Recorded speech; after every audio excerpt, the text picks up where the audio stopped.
Good morning and welcome to the True Disciples broadcast. For the next 30 minutes, my goal is hopefully to inspire you and to educate you, challenge you, and hopefully, for some of you, encourage you to be activated with a new confidence of taking your Christian faith and engaging your culture. My name is Dr. Kevin Baird. I've been a pastor now for nearly 30 years, college professor, academic dean, conference speaker, husband, father, overall nice guy, as well as the lead pastor of Legacy Church here in Charleston, South Carolina. I'm also the executive director of the South Carolina Pastors Alliance, a growing network of over 300 pastors and growing here in our state of South Carolina, and we've linked up to pastors' alliances all over America as we help clergy to use their influence for faith, family, and freedom. And I am so glad that you're tuned into our broadcast today. In fact, it is the second part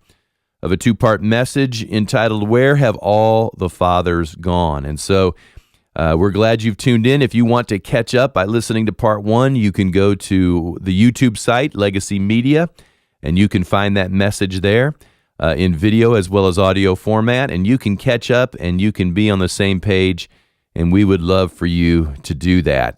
Also, if you'd love to stay in contact with us, let us know maybe your questions, some ideas for new broadcasts.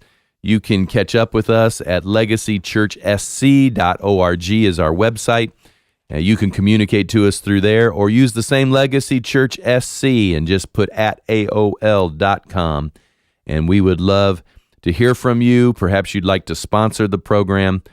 Both Legacy Church as well as the South Carolina Pastors Alliance sponsors this program. We also have numbers of individuals who help sponsor this program as well. But if you're a business, small business in particular, we might be articulating the very values you want heard. So we would love to be able to help your business grow, let people know that you're a brother or sister, and hopefully they will take the time to access your business. So again, today is our second installment of Where Have All the Fathers Gone? We've been talking about fatherlessness and the need for spiritual fathers in our culture. And I just got back recently from Mongolia. It's not just an American problem, it's a worldwide issue. So we're glad you've tuned in today. We encourage you to stay tuned in and listen. Today's broadcast will be a blessing, and so without further ado, the second half of Where Have All the Fathers Gone?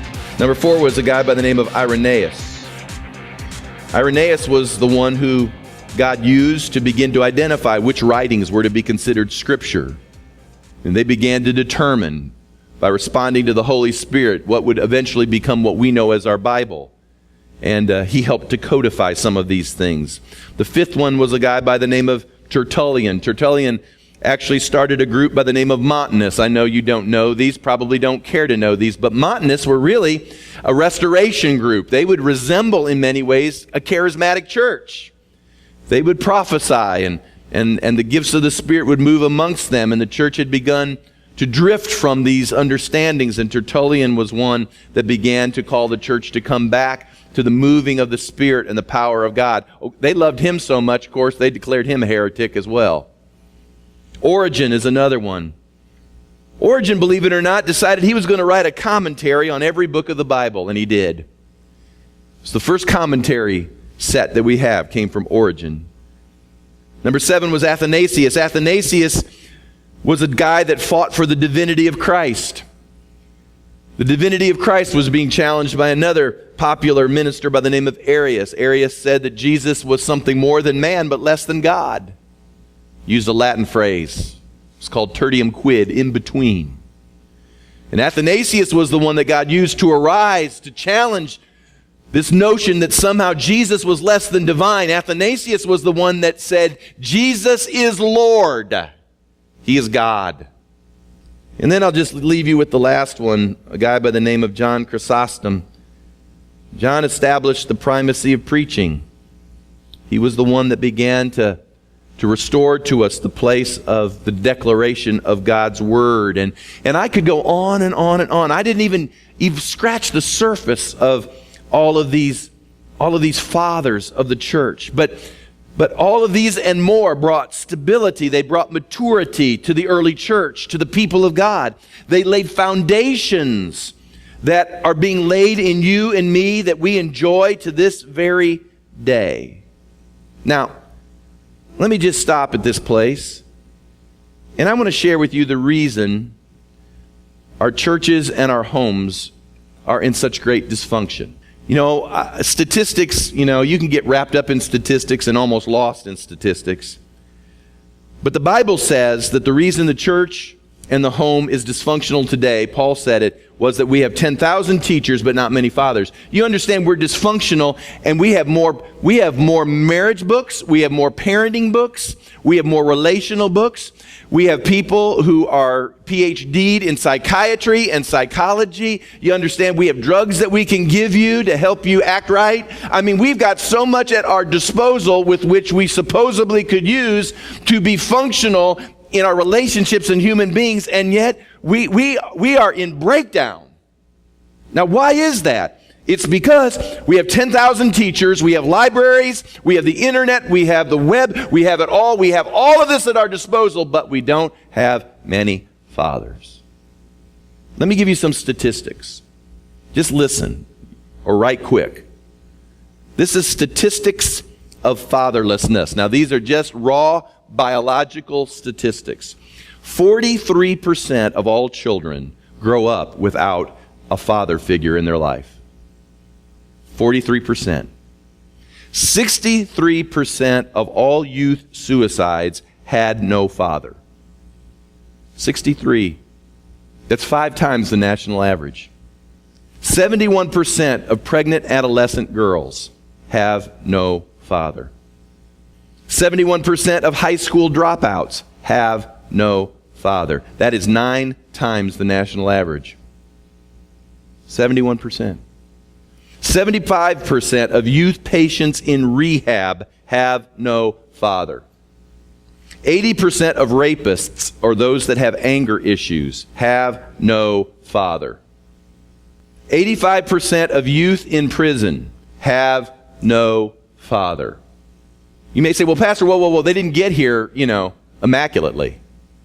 No, I realize somebody biologically supplied their seed. I got that.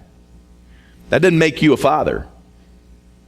I mean, we got people spreading their seed all over America. That don't make you anything but a nut. 85% of all behavioral disorders have no father. Listen to this. I'll just read. 90% of all repeat arsonists have no father. 90% of all homeless runaway youth are fatherless. This generation is exploding with issues because of the lack of fathers. You see, our problem is that we have been inundated with such individualism, and in that individualism it has created such anarchy that we no longer appreciate the stability that God has ordered within the traditional concepts of what marriage and of what family are supposed to look like. We want to tinker with all these definitions, and we won't even own up to the statistics that we already see as to what happens when we decide to create something that's outside of what God says is how it's supposed to work. Listen to this. A child that has a father who is engaged in their life, listen to this, are more likely to get A's in school. A child that has an engaged father are socially happier. They're 70% less likely to drop out of school, and they're 40% less likely to repeat a grade. I just Googled this stuff.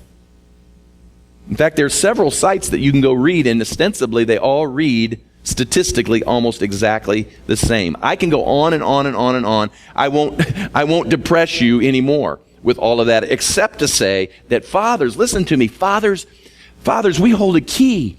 I realize that moms, a lot of times, it is so in my house. I thank God for my wife, because if I had not had my wife, I would have been lost trying to raise kids. I absolutely had to have my wife.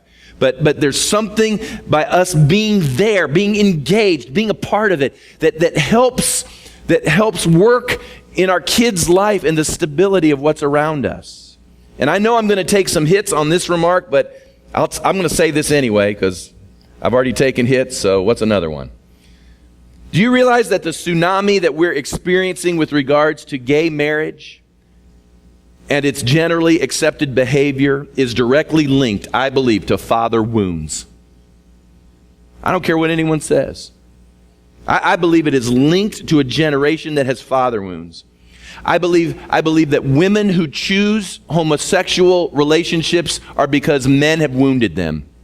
And I would love to explore and just to see how true that is. If anyone would have really the temerity just to begin to explore that. And I can tell you in many young men's lives, when they come to this place where they feel like that they are drawn into a gay lifestyle, I can assure you there have been father wounds that have existed because of that. Dads, we have an important place. Now listen to me. Not only do dads have an important place in their home as spiritual fathers, but fathers have an important place within the house of God. Now, I'm going to give you 4 quick lessons that fathers need to embrace. Number 1, fathers should be the spiritual leaders. Listen, guys, we cannot let the frustration or guilt of being less than perfect keep us from pursuing the potential to be spiritual leaders. Now, I realize that for many homes, moms have been the spiritual monitor. In fact, even in the church, I'll just tell you this, if it hadn't been for the women in the church would have been lost years ago. I cannot tell you how many women have faithfully kept the doors of church houses open because of their faithfulness. And so I will honor the ladies as well, because down through the centuries, we'd have been in massive trouble if it hadn't have been for the ladies. In fact, it started at the tomb. You couldn't even get the disciples to the tomb. You find 3 women at the tomb to find out that Jesus was alive. So thank God for the women. But while we thank God for them, men, we should affirm them and the good job they have done. But it doesn't recuse us from being the leaders that really God has called us to be. And I will assure you, most women want men to be spiritual leaders. In fact, the simple definition of leadership is this. Just write this down. Influence. Influence. If your influence can cause others to move a certain direction, that's called leadership. And I just read the statistics that tell us that a father's influence or lack of influence is the cause of this nation being destroyed. And by our simple commitment, listen, just in this room, and this isn't a massive audience, but just in this room, if the men that are here would just internally say this morning, I'm going to commit to bringing leadership spiritually into my household. Do you realize that just by our functionality in our homes, just when we start to just demonstrate some sense of order and functionality, listen, people are going to stream to you wanting to know what your secret is. Because we are living in such anarchy, everyone wants to know what's the secret. Everyone wants to know what new program can we start, what new book can we write. You know, where did you go on the web to get that? What do you Google? And realize we've got 10,000 teachers, but not many fathers. See, I honestly believe that revival will come when men pray. I believe reformation will happen when men stand for righteousness. I stand on occasion down the street at the abortuary. And whenever I'm there, it's almost more than I can take, because it's with a broken heart. I watch what goes on week after week. And even when I'm not there, I know what goes on week after week after week. But I can tell you, without having to read any statistics, that if men arose and took leadership in their relationships, even in the midst of the sin of fornication or an unplanned pregnancy, we could close 95% of these abortuaries overnight if men would look at the women in their lives and simply say, I will take care of this. I will be a father. You will not have to worry. I'm here. I'm here. I'm going to bring some leadership to this area. Leadership isn't finding the money for the abortion. Leadership is saying, we're bringing life into this equation. And so I want us as men just to accept the challenge. And there's no way we can measure it. But let's start by being the ones that sit down at dinner tables, at home, or at restaurants. And let's look at everybody and say, it's time to pray. Let's be the ones that pray for our children as they're tucked into bed. Let's be the ones that go to the house of God on Sunday morning, and maybe we have to go through the house and say, "Rise and shine, it's Sunday." We're going to the house of the Lord. You may not have been perfect at some of this. Truthfully, none of us have been perfect at this. But there's nothing stopping us from starting over again and saying, "As for me and my house, we'll serve the Lord." Number 2, fathers model and they mentor. I think it's time that Christian men arose and said, I'm going to model. Now, God may not give you anyone at first to model in front of. Maybe it will just be to your children. But I think that if you'll model and you'll mentor what real manhood is about, you're going to begin to find others who will want the secrets of your life. This winter, I was in Pittsburgh, really outside. I was in Latrobe, Pennsylvania, and we were doing this intensive. We were training pastors because many pastors in our circles don't get a lot of training. And so we called it a pastoral intensive. And so we were training some of these young pastors, young men. And after one session, and it was a session in theology, and you wouldn't think that would be all that interesting, but I had taught this session in dominion and theology, and Ron Johnson was there as well. And so we got to talking about some really, I guess just for, nerdy theology guys like me, we just were talking about some interesting things, and we took a break for lunch. And so the two of us sat down at this table, and we were eating, and all of a sudden, the table began to fill up with all of these young men. And we were sitting at this table, and they said, "Do you mind if we just sit here and we just start asking you questions and we can sort of finish the discussion we started?" And so I want you to picture this. We were sitting at this table that was probably designed for maybe 8 to 10 people. And there may have been about 20 crammed around this table. And there's these two old guys. Ron and I look a lot the same. We kind of have that look.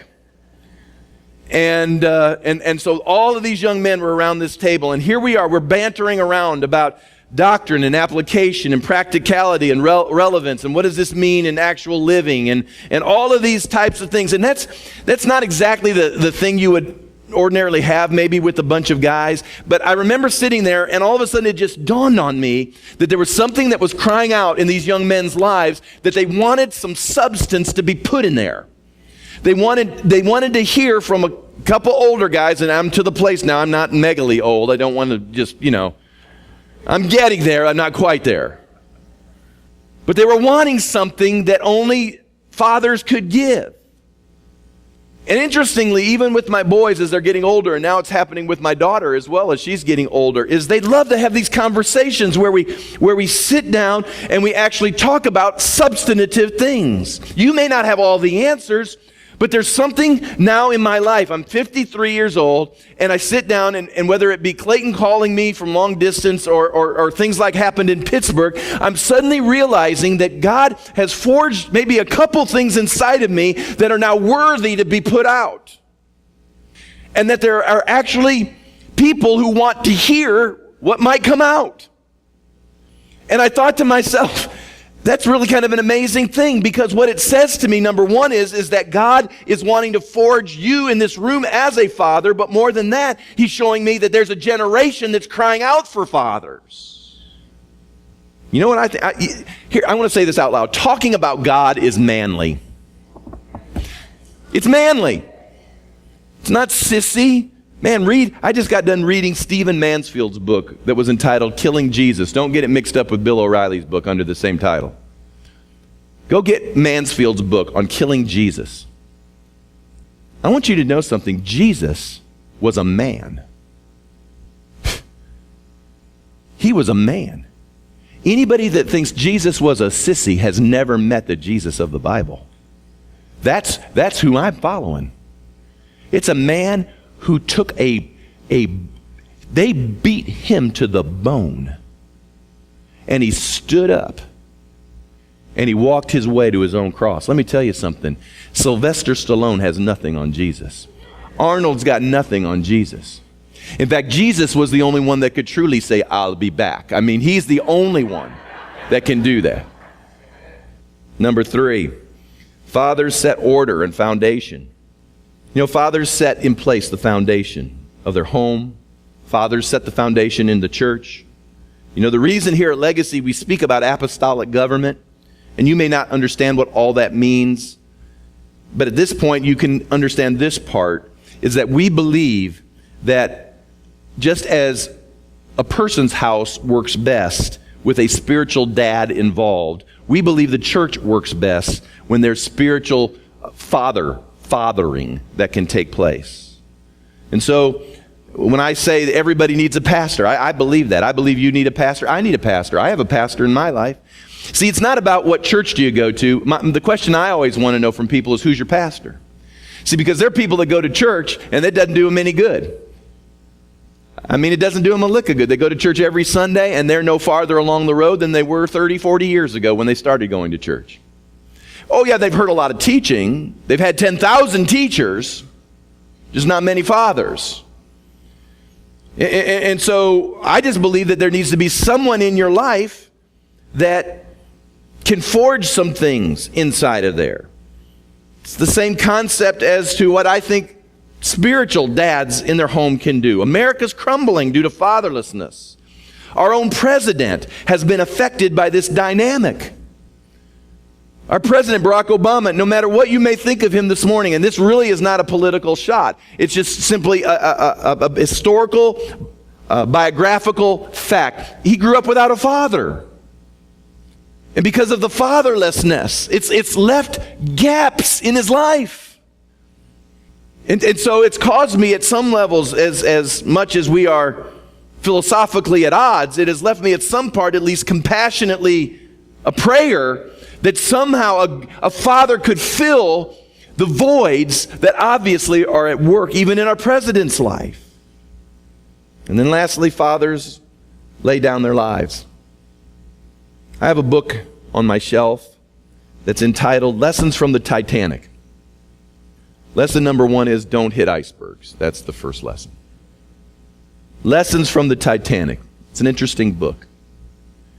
Its premise is that despite the reasons the Titanic may have sunk, and there are many reasons, it was an era where they believed that technology could override the hand of God. They actually imprinted on the keel of the ship the words, "Not even the power of God can sink her." I don't know about you, I wouldn't print that on my house, my car. I wouldn't do that. And the Titanic holds many lessons about class, alienation, opulence. It has so many lessons negatively, but there's one lesson, at least one, that it shares with us that might be more positive. And that is that when the Titanic was sinking, despite all of the cultural issues that were happening, that it was still an era where when they came through the ship, the announcement was made, women and children first. Women and children first. You see, there was a time that men gave their lives for their wives and their kids. It's the way it was. It's the way it's supposed to be. Spiritual father's no different. It's about laying your life down. It's not always in a life and death sense. Laying your life down isn't always that you're going to biologically die. Sometimes laying your life down means giving up your self-centeredness. Sometimes laying your life down means giving up an aspiration you might have for the sake of a greater aspiration wife and kids may have. Men, spiritual dads, really, they give up their lives. And for years in this nation, I believe there was a culture where men would sacrifice for their families in order to hand off to them a more beneficial, prosperous, stable, solid environment. I don't know about you, but even though I didn't exactly start where my parents started, I started off a whole lot better than my great-grandparents started. How about you? Anybody here got an air conditioner? For years, what we have was built upon the generations who sacrificed in order to give us the gift that we have today. But now we have a generation who has been the recipient of all the sacrifices of the generations. And they have come forth, and without even so much as a thank you, our generation has said, we deserve it. In fact, we'll just squander it and consume it. And ultimately, we all know we'll lose it. Because despite what we've been given, we've decided that we don't have any part of being selfless anymore, but we'll just consume it. And because now we're a consumer culture, we're going to leave our nation, if not bankrupt, we're going to leave our kids in debt for the rest of their lives. And the only way that's ever going to change is when men in this room, and there's just a few of us really, but it's when we in this room determine that it may be that way for everyone else, but it shall not be so for my house. I may not be able to change America. I may not be able to change the world. I may not be able to even have an effect on anything with regards to the macro dealings of what's going on in our culture, but I can affect the micro dealings of my household. And in that household, we can come forth, and God can bless it and help it, and we can be a testimony to the greatness of God in it. Well, I hope this message has been a blessing to you.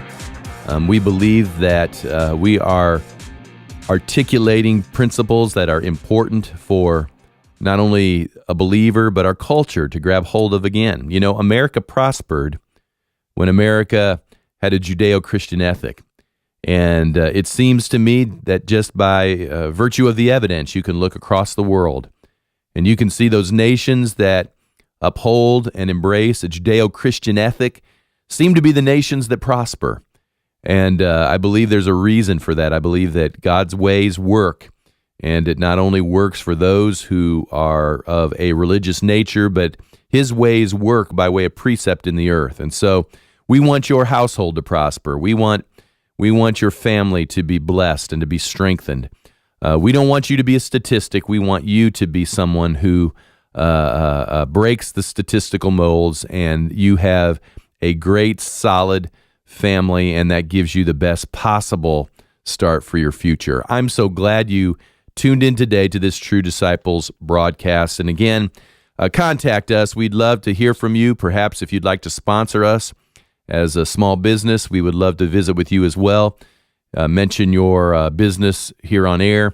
But Legacy Church, a great local church here in Charleston, South Carolina. We're meeting at Crown Plaza. If you ever want to come meet me personally, hear us live at the Crown Plaza Hotel here in Charleston, South Carolina, every Sunday, 10 a.m. in the Tanger Outlet area. Signs all over the place. You will not be able to miss us. We encourage you to stop by as soon as possible and say hello to us, because we would love to meet you and greet you. And again, stay in contact with us through our website, legacychurchsc.org. Facebook is popular. We're on Facebook, Twitter, email, YouTube. It won't take hard. Just go to a search engine, put Legacy Church or put my name, Kevin Baird, in there, and you'll be able to find us very, very quickly. We're so glad you tuned in today again. And hopefully you will just make this a part of your Sunday routine here on this local radio station. And so I just want to say thanks. I'm glad you're tuned in. And remember, we want you to be encouraged to keep walking the walk. And until next time, just commit yourself to being a true disciple. My name is Dr. Kevin Baird, lead pastor of Legacy Church, wishing you and praying for you to have a great, great week. God bless you until next time.